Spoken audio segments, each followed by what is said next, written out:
Take a look at this. A small green island lying just off the northernmost tip of Newfoundland, at the edge of a stretch of ocean that sailors still call Iceberg Alley. Less than 7 kilometers long. No town, no airport, no permanent residence. The only thing standing on it today is an old lighthouse, blinking every 15 seconds into the dark. But in the summer of 1542, a French noblewoman was rowed ashore here and left behind by her own uncle. She was 27 years old, she was pregnant. She was given a gun, a Bible, and a maid, and she was told she would never see France again. Before we dive in, hit subscribe and drop a comment letting us know where you're watching from. When I first read this story, I did not believe it. I thought somebody had invented it because things like this do not happen to real people, not on real islands, not for real years. But she was real. Her name was Marguerite de La Rocque. She survived on this rock for 2 years and 5 months, alone at the end. She buried 3 people with her own hands, and when the fishermen finally found her, they thought she was a ghost. This is the story of a woman the world tried to erase, and could not. Marguerite was born around the year 1515, into a life she should never have had to leave. She was a noblewoman. She owned land in Périgord and Languedoc. In 1536, at the age of 21, she was formally granted the seigneurie of Pompoint in her own name, which was almost unheard of for a woman in her century. She had money, she had property. She had a future. She also had an uncle. His name was Jean-François de La Rocque de Roberval, and he had been her guardian since she was orphaned as a child. He was a Protestant nobleman, a former pirate, and a favorite of King Francis I. He was also, quietly and steadily, spending Marguerite's inheritance to pay for his own lifestyle. By the time she was in her mid-20s, he had nearly ruined her. In 1542, the king gave Roberval a title, Lieutenant General of Canada. His mission was to sail across the Atlantic and found the first permanent French colony in the New World. He was given 3 ships, 200 colonists, and permission to empty a French prison to help fill his crew. And he told Marguerite she was coming with him. We do not know exactly why. Some historians believe he wanted her under his eye. Others believe he wanted her gone entirely, and the North Atlantic seemed like a good place for a young woman to have an accident. Somewhere on the crossing, Marguerite fell in love. The name of the young man has been deliberately hidden from history to protect his aristocratic family, but the sources agree that he was young, and that she loved him, and that she was carrying his child before the coast of Newfoundland ever came into view. When Roberval found out, he did not shout. He did not strike her. He did something colder than either. He turned the ships toward a small, uninhabited island that sailors had marked on their charts as the Isle of Demons. And on a summer day in June of 1542, he ordered a rowing boat lowered. He put Marguerite in it. He put her lover in it, and he put a woman named Damienne, a servant from Normandy who had chosen to stay with her mistress rather than sail on, in it. He gave them a gun, he gave them a small measure of gunpowder, he gave them a few knives, he gave them a Bible, he gave them some seeds. And then he stood on the deck of his ship, and he watched them be rowed to the shore of an island where no human being had ever chosen to live. The 3 of them stood on the beach and watched the ships get smaller. Nobody on those decks looked back. Not one sailor waved. Not one man made the sign of the cross for the 3 people on the sand. When the sails were finally gone below the horizon, Marguerite turned around and looked at the trees. Damienne was crying quietly beside her. Her lover was already picking up the gun, checking the powder, trying to be a man about it. That was where their new life began. We do not know very much about the first months. We know they built a shelter of some kind, out of branches and salvaged canvas. We know they hunted the seabirds that nested in the cliffs. We know the gun worked, until the powder ran low. We know the winter came in early and hard, the way it always does at that latitude, and we know that somewhere in the first snow, Marguerite's baby was growing quietly inside her. And then, sometime in the coldest months of that first winter, her lover began to sicken. The account written by Queen Marguerite of Navarre, the sister of the King of France, says simply that he drank bad water and grew weak. He lay in the shelter for days, and Marguerite held him, and one morning he was gone. She had to bury him. There were only 3 of them.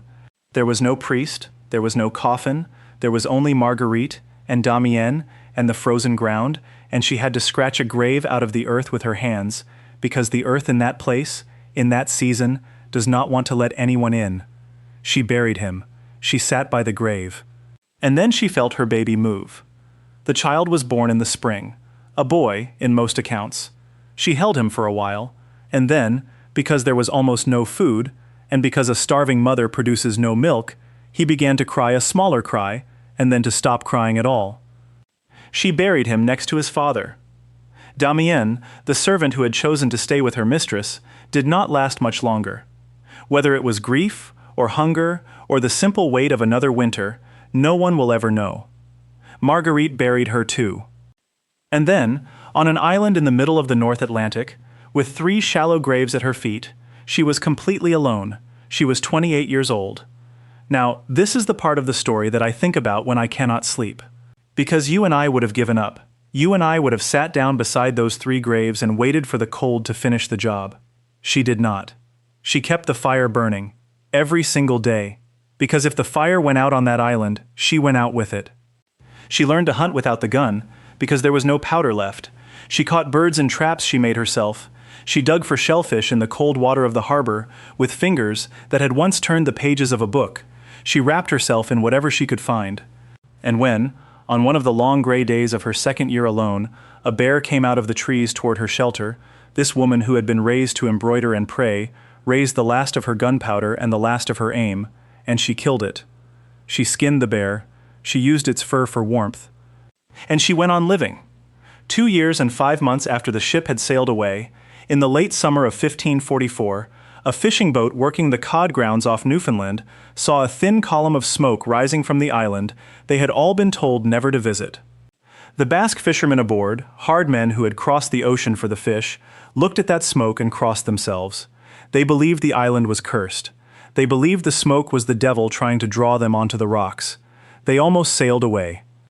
Then one of them, a man whose name history did not record, put a spyglass to his eye, and through the glass he saw a woman standing on the shore. She was wrapped in animal skins. Her hair was long and wild. She was waving both her arms above her head.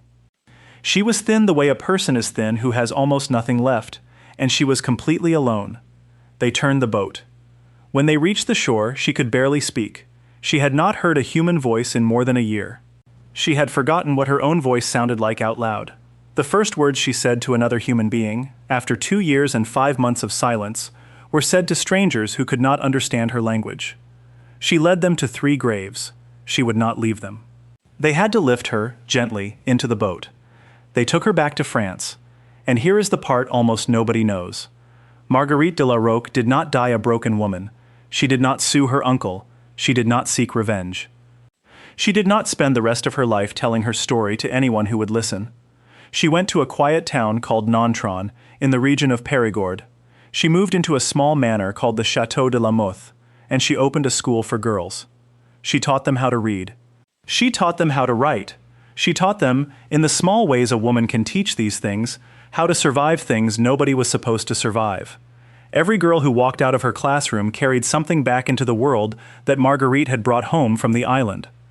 And according to the Queen of France's own sister, who wrote Marguerite's story down years later, the mothers of Périgord happily sent their daughters to Marguerite's school because Marguerite was, in the Queen's own words, a shining example of fidelity and perseverance. Her death date is not recorded anywhere. There is no grave, there is no tombstone. She simply disappears from the historical record, quietly, sometime in the second half of the 16th century. Her uncle Roberval, the man who left her on the island, did not have the same peace. His colony in Canada failed. His men died of scurvy and Iroquois attacks. He came home to a France that no longer wanted him. And in Paris, around the year 1560, he was killed by a mob outside a Protestant meeting hall, cut down in the street by strangers who did not even know his name. The universe closed the circle for her. Today, if you fly a satellite over the northern tip of Newfoundland, you can still see the island she was left on. It is called Quirpon now. It is uninhabited, except for a few tourists a year who come to see the icebergs drift past the old lighthouse. 5 kilometers away, on the mainland, sits L'Anse aux Meadows, the only place in North America where Vikings ever built a home. So the island where Marguerite was abandoned lies within sight of the oldest European story in the New World, and the youngest. Sometimes the smallest places hold the biggest lives. And this quiet little rock on the edge of Iceberg Alley holds the story of a young woman who was told she would never come home and came home anyway, who buried the three people she loved most in the world and did not lie down beside them, who killed a bear because she had to, and who spent the rest of her life teaching other girls how to become the kind of woman who could do the same. Marguerite de La Rocque was not supposed to survive. She was supposed to be a footnote in her uncle's ledger, an inconvenient niece who took the ocean with her. Instead, she became the story her uncle is remembered for. If you have ever heard of Marguerite, or of the Isle of Demons, or if you have ever walked away from something that was supposed to end you, drop me a line below, and let me know where I should go next. See you in the next one.